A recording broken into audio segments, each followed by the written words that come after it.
At the old city pool in Marquette, Michigan. For those of you that don't know where it is, it's on Presque Park. In a couple days here, we're going to take a dive into this water and we're going to see what kind of ecosystem is actually existing down there. On the north side, we have a new school of minnows that range in a couple thousand. We do end up with painted turtles in here. And here we're standing at the 12-foot mark. So the interest is we have one NMU student that's interested in converting this pool into an ecosystem that we could actually monitor and see how well we can use it just as a concrete pool, not so much taking all this concrete out, which would cost thousands and thousands of dollars, and actually restore this area into something usable. It wouldn't be a pool, as later in the summer this does get infested with goose poop and all kinds of stuff. But we're going to take a look at the bottom, see what's actually in there, and I'm expecting it to be pretty silty. We could see the bottom if the bottom had some kind of design on it or something, but pretty much you can look straight down and see a grayish bottom. So I'm assuming there's going to be a lot of silt. I'm also assuming that there should be some fish, and we'll see exactly what we're going to come face to face with. And we've got to do it within the next couple days, as I can see that there's a bacterial film starting to form, at least on this end here. So if you're interested in the outdoor pool here, follow us on this Facebook, and we'll keep you updated. We're going to hopefully have ABC 10 out here to help us put together some kind of story from a scientific aspect.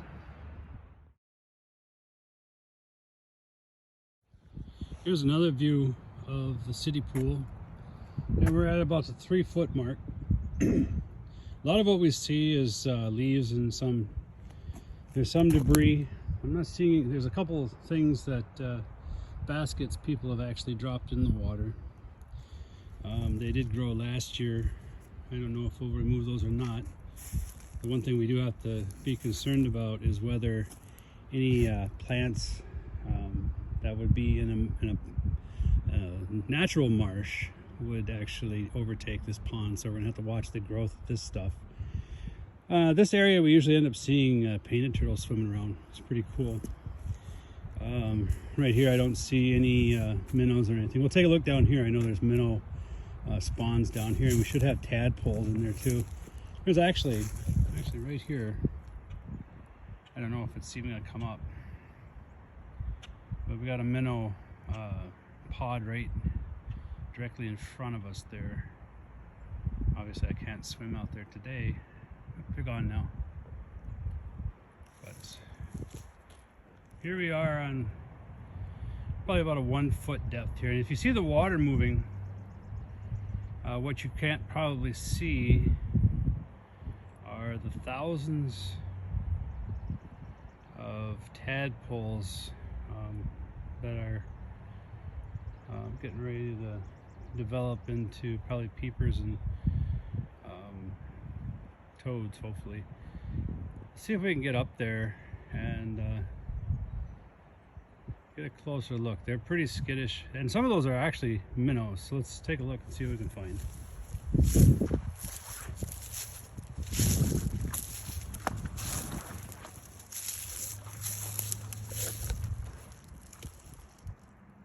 There we go.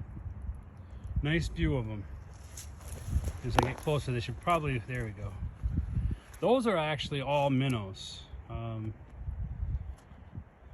So what will happen is we'll end up getting predatory birds in here that'll come and take those if they get bigger. I know there's bigger fish in here. It's just hard to tell exactly where they are.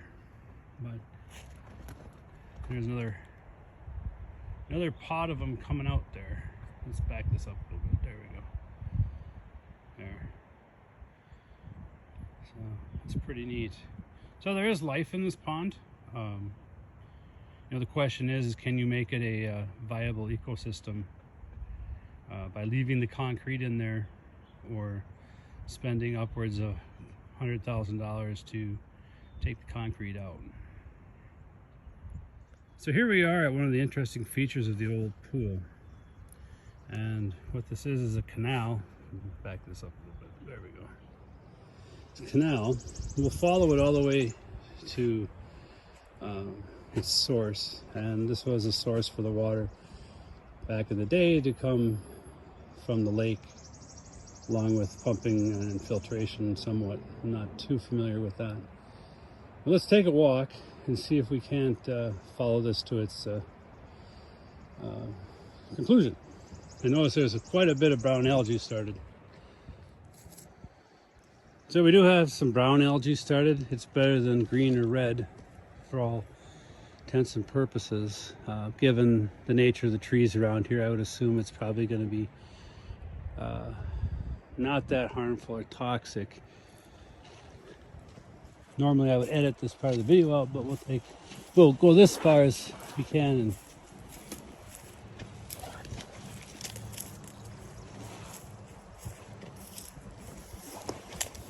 it's starting to grow in pretty well, so the chances of actually getting enough water out of the lake, it's pretty slim. And then we'll go on the other side of the fence and we'll follow this just for a little bit of further information for the viewers. So this corner is where we left off. And it's a little bit marshy in there to go stomping through. Right along that line where my finger is still that canal. We're going to take a little bit farther walk, a little farther down. We got some visitors. Try not to scare them off. But here we are, looking back toward the city pool. See you guys. And then we're going to take it all the way up to the lake. So here we are where the water back in the day used to come from for the pool. I'll take a walk up here.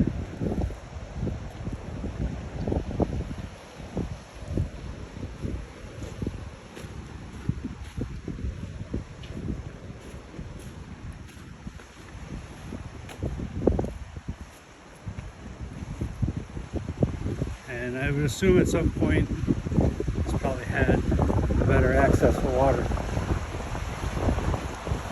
So one hypothesis, given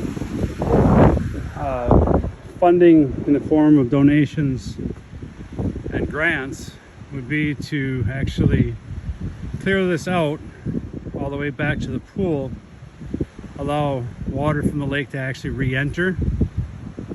And the only disadvantage really would be that the exchange of water in the pool and what's coming in isn't going to be all that great. There again, it's donations and grants that would be the issue. But we could open that back up to allow more water back into that pool, and it would also allow other